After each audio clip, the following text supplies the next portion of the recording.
Want to welcome you once again in the trenches with Dave Lapham, brought to you by First Star Logistics. Unfortunately, today we can't be in the studios that were provided to us by First Star Logistics, and man, I'm missing that because those studios are second to none.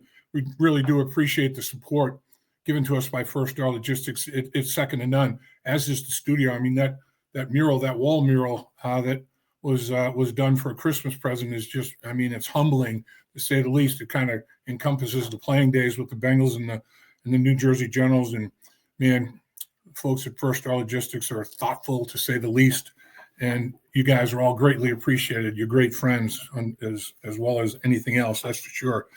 So we want to kind of, a lot's happened. And where do we begin? It's crazy. Let's talk about the game the Bengals had to win, first and foremost, against the Pittsburgh Steelers. And they handled business. They did a good job of it. Defensively, it was the best performance of the year. Kind of foreshadowing Lou Anarumo's dismissal, which we'll kind of get to here in a little bit. But the Bengals held the Steelers to 193 yards on 58 snaps, 3.3 yards per snap, not per rush, per snap. In the first game against Pittsburgh here at Paycor, Steelers got 520 yards offense on 66 snaps, 7.9 yards per play, as opposed to 3.3. They rushed for 110 yards in the last game just played. The Bengals held them to 74. They held them to 3.2 yards a carry. In the first game at Paycor, it was 4.2. How about this one? Net yards passing. In the victory at Paycor, the Steelers threw for 410 yards. In the defeat that they had in Pittsburgh, 119. Are you kidding me? I mean, it's amazing. It's stark, the contrast between what was done by the Pittsburgh Steelers offensively the first time the Bengals played and the adjustments that Lou Anarumo and his coaching staff made from a game plan standpoint and the execution of such adjustments made by the players. In the first game, they were very concerned about the wide receivers. You know, they were going to make sure that Boyd Pickens was not going to hurt them deep. And they had everybody back in coverage, and they were given all this check down room to backs out of the backfield. I mean, Wilson had checked it down. 120 of his yards were checkdowns to running backs. There was nobody there. Yards after catch. I mean, it was crazy. Man, it took all of that away. I mean, they crowded the line of scrimmage. They went to a 4-3 look. 4 down linemen, 3 linebackers said, "You're not running it," because that was one thing that they wanted to take away and make them throw the football, make them be one-dimensional, and they did. And it was a very, very successful game plan, to say the least. It was a hard-fought football game. In this game, as opposed to in the first game, there was tons of communication defensively. It was assignment sound. It was technique sound. They tackled. In the first game at Paycor, they missed 14 tackles. I don't know. They didn't miss many in Pittsburgh. That's for darn sure. So it was an unbelievably well-executed bounce-back performance. The Cincinnati Bengals win the football game, a thriller, 19-17. I mean, it was just a very cold day, obviously. Very, very physical. A lot of big hitting going on, as you would expect. AFC North at its best.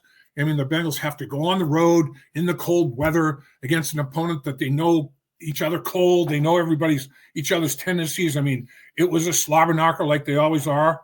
And the Bengals come out on top. That's the first thing they had to do.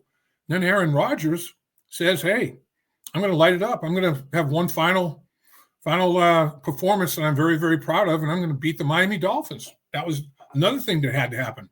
But the final thing, the Denver Broncos had to lose to the Kansas City Chiefs. And it was the Chiefs put their JV team out there, and Denver had their varsity team that was, have to win this football game, and it wasn't even a contest. It was a total blowout, embarrassing, really. The Chiefs just rolled over and played dead, and Denver just advances to the playoffs. So Zac Taylor decides here this season did not go as anticipated. They were 4-8, and they wanted a 5-game winning streak to finish with a 9-8 record to give them a possibility to get into the playoffs. They wanted a great run. I mean, they were one of the hottest teams in the NFL. I think there's only 2 teams in the league with a better than 5-game winning streak to end the season. So the Bengals were playing about as well as anybody, and all the media, basically was saying, "You don't want to play the Bengals in the playoffs, and you don't want to have to play them, Buffalo." Well, now they're not playing them. And Zac, obviously, I think had been thinking about this 4-8 start. It's nowhere near what we thought we'd be, where we would be, how we would be there. And of course, defensively, there was a lot of struggling going on. I mean, the Bengals are scoring over 30, but giving up more defensively. And as we know, in the first few games of the season, of course, the game that killed them were the Patriots. Patriots coming to Paycor and knocking the Bengals off. It was one of their 4 wins on the season. They won their first game, they won their last game of the season, not much in between. And they fired their coach, cost the head coach's job. Bengals lose to that football team in the opener at Paycor. And when it happens, and oh boy, that could be a problem. That could be a reason they don't make the playoffs. And basically it was.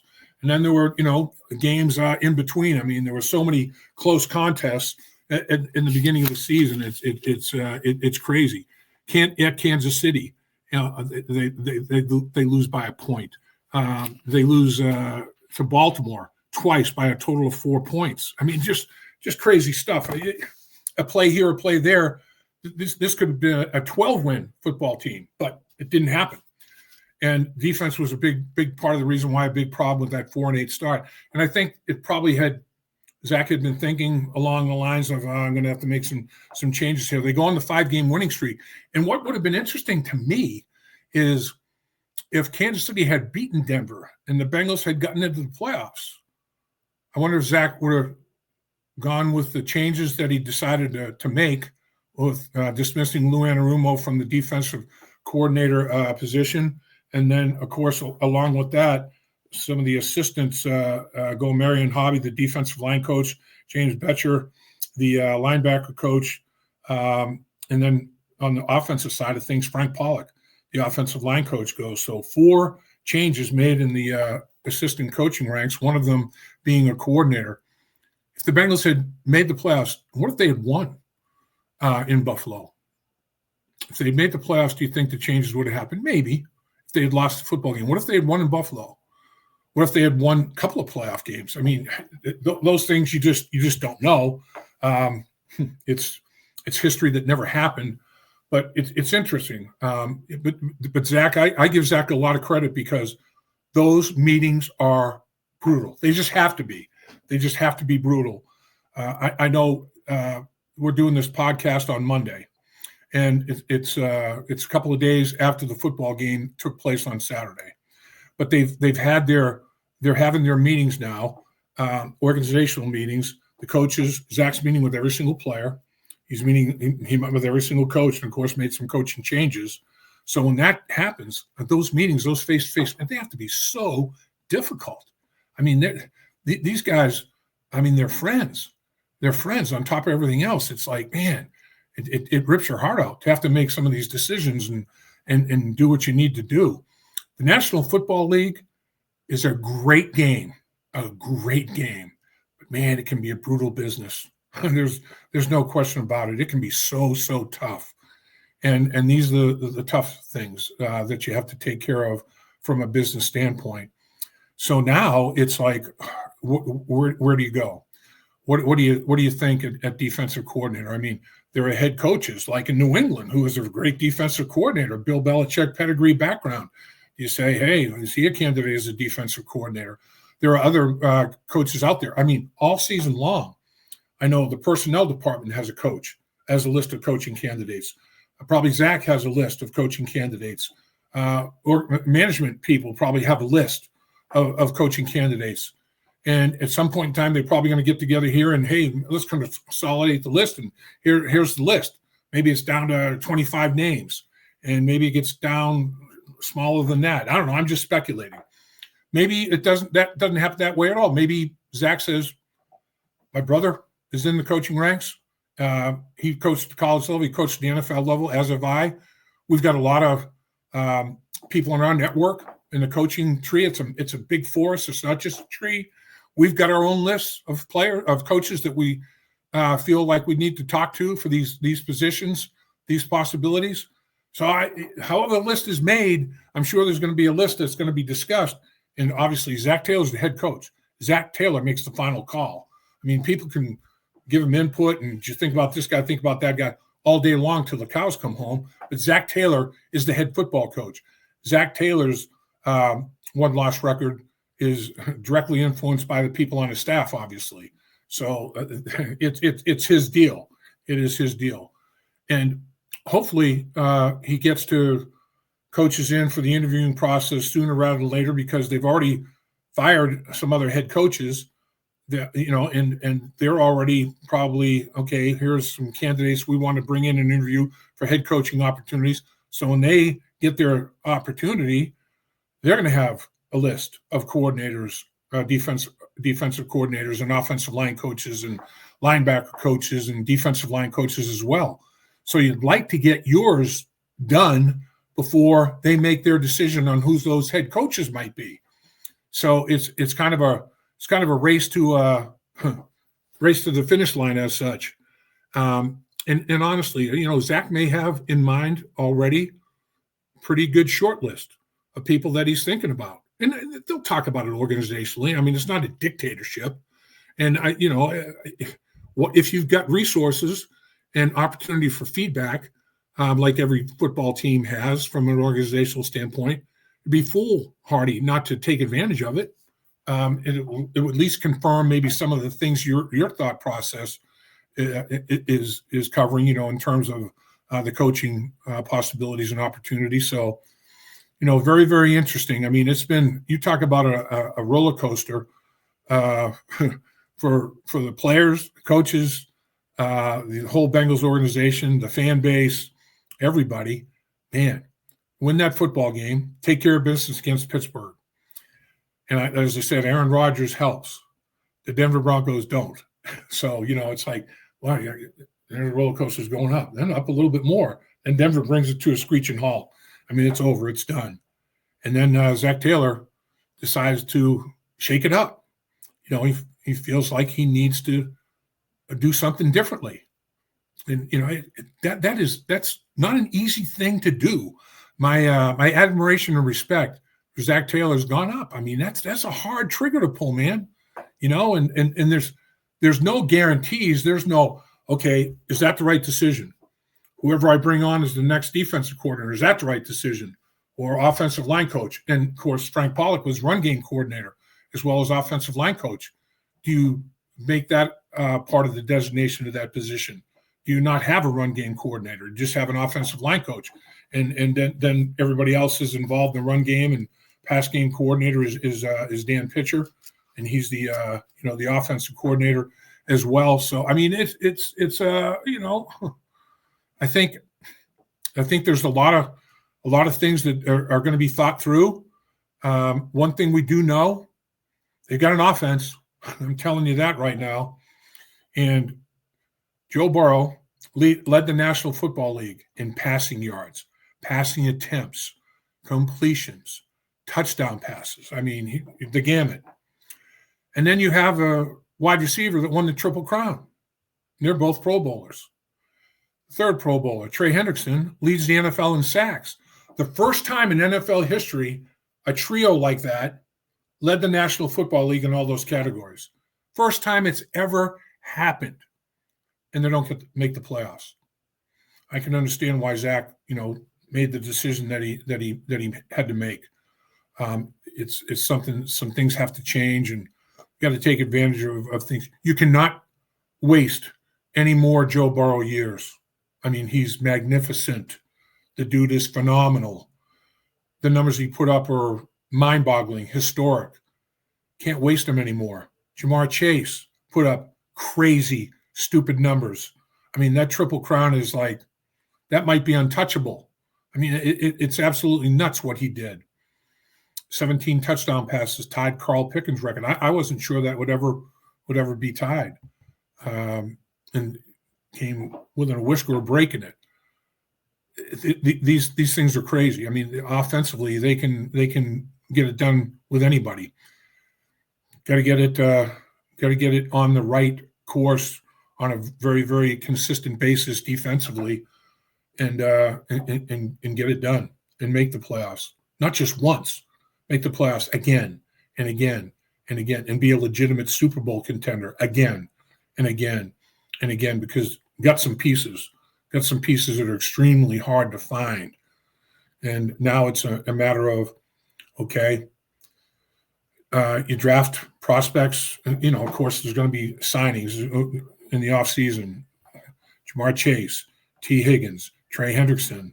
All these guys. T. Higgins had an extraordinary year as well. All these guys deserve to be paid. Got to figure out how to get them all paid. They've earned it. And then you have to say, okay, what do we do? Who else do we need to? We got these top tier guys. The next tier, how many of these guys do we sign? Mike Hilton. You bring Mike Hilton back. Oh man, you got to bring Mike Hilton back. There are players at every single level that you have to consider. How do I fit them into the salary cap? Okay, where's our need in the draft? What's the priority? When we draft these players, now we got to develop them. It's drafting them is one thing, developing them is another. The last 2 years, every draft pick they drafted made the football team. Is that going to be the case with this upcoming draft? If that's the case, you got to put the bat on the ball again. And you have to really start to develop some of these rookies that you've drafted and have made the football team over the last couple of years, and expand their role and keep developing them. There's a lot going on with this football team. And one thing that is the case, nothing stays the same. And with respect to the National Football League, and I can remember today when I was a player, you come in after the final game, you're not in the playoffs. And thankfully, you won that last game. And thankfully, the football team went on a 5-game winning streak to finish with 4 straight winning seasons. That's hard to do.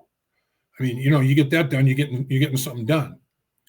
So it's easier to say goodbye to everybody when you're on an up note, even though it was disappointing, bitterly disappointing that you didn't make the playoffs. This football team is at least a playoff caliber team and with capability to advance in the playoffs. It didn't happen. And that's why the changes that were decided on were made. But you do say goodbye to people. And it might be the last time you're even seeing them. It might be your goodbye forever, not just goodbye until we get back together for off-season workouts and all that sort of thing. Lou Anarumo is saying goodbye to everybody. Marion Hobby is saying goodbye to everybody. James Bettcher is saying goodbye to everybody. Frank Pollack is as well. And the thing is, the coaches that are still there, doesn't mean they'll be there until the season starts. A new defensive coordinator comes in. I'm sure the organization is going to say, look, we really feel good about some of these defensive coaches we've retained. We feel good about what we've got in the secondary, and we feel good about some of these guys, some of these components, some of these pieces. And the defensive coordinator that they're sold on may say, look, I'm coming under one condition. I bring my people in. I've got a system. I've got people that know my system. I don't want to have to teach my system to coaches before I teach it to my players. And, that might be a big issue with some guys. Now you're going to have to make a decision. Is this defensive coordinator head and shoulders above everybody else? But, he wants to bring all his own people in. And now you're going to have to say, okay, say goodbye to some people that you didn't necessarily think you were going to have to say goodbye to. But I think when they had the meetings, it was probably talked about. As of right now, we'd like to have you back, but we don't know yet who our defensive coordinator is going to be. We'll do what we can. We think a lot of you, but it may not work out, and that's a meeting that is tough because, these young coaches have families, and Lou Anarumo has a family. All these coaches have a family. And that's why, like I said, the NFL is a great game, but man, it can be a tough business. Because, you're hopscotching around, moving here, there, and everywhere.